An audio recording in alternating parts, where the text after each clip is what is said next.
दोस्तों, आज का सवाल यह है कि ई कॉमर्स का कारोबार अच्छा है। अब नहीं जानते, Daraz.pe का एक ई कॉमर्स है। ई कॉमर्स होता है आप इलेक्ट्रॉनिक कॉमर्स से कोई रिलेटेड काम करते हैं, इलेक्ट्रॉनिक बिजनेस। यूनाइटेड में ये होता है सेलिंग बाइंग का काम होता है। ईबे, अमेजन, ये ई कॉमर्स का हिस्सा है। ई कॉमर्स का काम बहुत अच्छा है, बहुत ही अच्छा है। या द बेस्ट ऑप्शन ये होता है आप Daraz.pe के या पाकिस्तान के अंदर OLX वगैरह पे आप अपनी लिस्टिंग करते हैं, ऑनलाइन सेल करते हैं और इन पर्सनल या जैसे भी डिलीवरी करते हैं, ये ई कॉमर्स का है।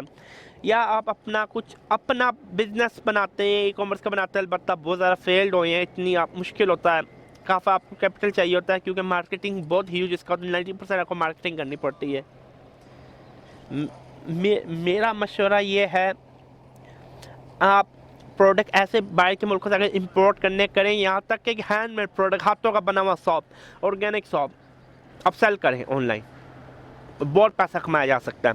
तो मेरा कहने का मकसद ये, ई कॉमर्स बहुत अच्छा काम है, लेकिन आपको मेहनत करनी पड़ेगी, आपको पता होना चाहिए आप कर क्या रहे हैं। लेकिन पाकिस्तान में एक लम्बा मुश्किल ये है, हमें पेपाल की बहुत मुश्किल है, पेमेंट सही अभी तक नहीं सिस्टम समझाए क्या है, क्या मतलब कौन सा सही है कौन सा नहीं है, बस ये ज़रा है मसला। ओवरऑल ई कॉमर्स का काम अच्छा है, आप पाकिस्तान में करें।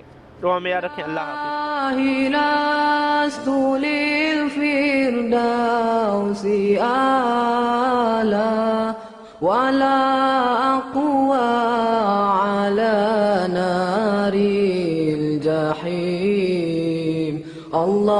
हाफिज़।